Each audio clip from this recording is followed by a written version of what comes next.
ditanya pemicunya, sebenarnya gini, Gen Z ini kan tumbuh ketika memang media sosial masif banget ya, kayak banyak banget.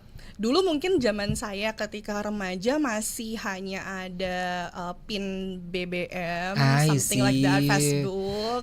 Tapi Oke. kalau sekarang more than that. Kalau sekarang banyak sekali ya, banyak sekali media sosial. Jadi memang Gen Z sangat amat terpapar dengan media sosial, di mana media sosial ya tadi banyak orang yang memang mengupload achievementnya. Iya betul, harus diketahui juga ya, maksudnya setiap orang berbeda-beda ya. Walaupun misalkan si A bener nih ya sudah terdiagnosis NPD, terus si B juga sama gitu ya. Tapi dia kan punya permasalahan yang berbeda, dia punya pemicu yang berbeda. Punya latar belakang Punya kehidupan latar juga belakang yang kehidupan beda. yang berbeda. Walaupun sama nih misalkan usianya sama, terus lingkungannya bahkan lingkungan dalam arti rumahnya berdekatan gitu ya. Tapi kan dia punya pengalaman-pengalamannya pasti berbeda seperti itu. Ini juga membuktikan kalau nggak salah teori anak kembar juga ya, walaupun dia kembar tapi ternyata yang namanya personality juga bisa beda ya. Betul. Exactly. Menarik. Oke. Nah, kalau kita ngomongin NPD dan rasa kayak gitu kan, kayak superior dan segala macam, mungkin itu akan juga nggak jauh-jauh dari yang namanya overthinking. Sebenarnya nggak, itu dua hal yang berbeda, ya kan? Tapi kalau kita ngomongin overthinking, kayaknya Gen Z juga hari-hari begadang ya, kayak tidur jam 5 tuh kayak apa yang dipikirin, kayak dunia ini tuh semua dia pikirin gitu kan. Apalagi mungkin kalau tadi kita udah bahas yang namanya achievement tuh kayak menghantui gitu ya kan.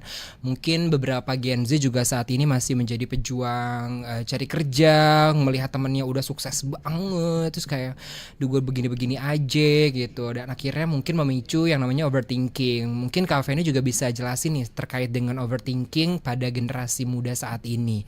Apa sih sebenarnya pemicu dan kenapa sih itu bisa semasif ini gitu di sosial media khususnya? Oke, jadi perlu diketahui terlebih dahulu, overthinking itu kan sebenarnya tidak ada diagnosis klinis di buku DSM ya, gitu. Itu overthinking kayak merupakan gejala ya, bukan iya, juga kayak semacam apa ya? Kalau sekarang tuh banyak banget sebutan Iya. yang kayak overthinking, terus crab mentality, pokoknya banyak banget sebutan yang Iya. saya rasa gini. Kayaknya S1 nggak ada deh itu. Kayak ketika S1 pas, kalau S2 karena udah spesifik dan juga zaman-zamannya maksudnya masih tahun 2024 sekian gitu.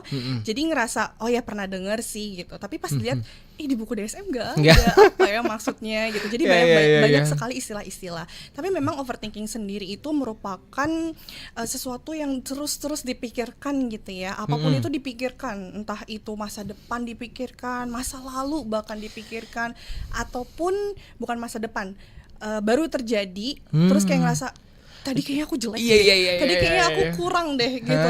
Itu tuh overthinking salah satunya. Nah kalau ditanya pemicunya, sebenarnya gini, Gen Z ini kan tumbuh ketika memang media sosial masif banget ya, kayak banyak banget. Dulu mungkin zaman saya ketika remaja masih hanya ada pin BBM, something like that, Facebook. Tapi kalau sekarang more than that. Kalau sekarang banyak sekali media sosial. Jadi memang Gen Z sangat amat terpapar dengan media sosial, di mana media sosial ya tadi banyak orang yang memang mengupload achievementnya, banyak orang yang mungkin mengupload apa yang udah dilakukan hari ini, even cuma hari ini aja bisa loh dipikirin kayak oh dia hari ini udah makan di sini, aku belum lagi gitu. Jadi kalau dibilang pemicunya apa ya, mungkin salah satunya adalah media sosial, salah satunya seperti itu. Nah terus kalau misalkan overthinking yang berlebihan gitu kan, itu juga bisa jadi pemicu nanti cemas gitu, terus cemas, anxiety, depresi, dan bahkan susah tidur sampai ke insomnia. Kalau udah insomnia akan mempengaruhi kesehatan fisik juga. Betul, karena tidur yang paling utama ya teman-teman, tidur tuh paling utama. Iya. Tidur dan makan paling utama. Kalau tidurnya kurang, kesehatan fisiknya kena. Betul. Kalau cemasnya berlebih, bisa ke fisik juga sih, I believe. Bisa GERD. Bisa ke GERD ya. Bisa ke GERD. Oke. Baik, sebelum kita bahas lebih lanjut overthinking, ini netizen makin ramai ya, karena kita membahas sesuatu yang sepertinya banyak banget nih yang dipenasaranin. Oke, dari ada yang bertanya nih Kak Feni dari Teti Fadilah 532. Halo Kak, izin bertanya, apakah pola asuh orang tua bisa mempengaruhi munculnya sifat NPD? Oh, kita back to NPD lagi. Oh, interesting. Kayaknya ini seorang mom ya. Iya, betul betul. Oke, terima kasih atas pertanyaannya. Izin Oke. menjawab. Oke, jadi mungkin perlu diketahui terlebih dahulu macam-macam pola asuh. Jadi tipe Oke. pola asuh tuh ada 4. Ada otoritatif. Otoritatif tuh kayak demokrasi. Ah. Jadi sesuatu hal pasti didiskusikan secara berdua belah pihak gitu ya, sama-sama didiskusikan. Kemudian yang kedua ada otoriter. Oke. Nah, otoriter itu kayak mami bilang A, you have to do A. Papi bilang B, you have to do B. Kayak gitu. Jadi rules-nya benar-benar ketat yang otoriter. Oke. Nah, terus juga ada permissive. Jadi kalau permissive ya anak mau ngapain aja, misalkan anak ngerengek, anak nangis gitu ya. Ya udah kita kasih aja deh gitu. Kasih semuanya. Ada yang namanya neglect yang terakhir. Kalau neglect itu sama sekali udah tidak dipedulikan. Jadi dalam arti gini, bukan dipedulikan semata-mata udahlah biarin aja itu anaknya mau ngapain terserah, bukan. Tapi kayak misalkan kasih uang, kasih dia les dan segala macam dikasih, tapi peran orang tuanya tidak ada.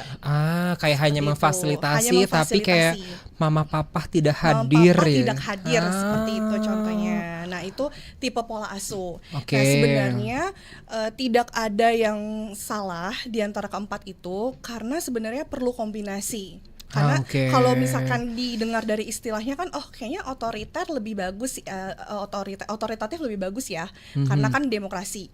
Tapi di lain sisi kita juga butuh kadang otoriter ke anak. Jadi misalkan ada beberapa hal yang mungkin peraturan-peraturan yang nggak boleh, misal kamu nggak boleh, mohon maaf, narkoba nggak boleh, misalnya kayak gitu, ya kan. Tapi kita juga perlu loh untuk permisif. Jadi kalau anaknya butuh apa-apa ya kita harus datang, kita harus ada.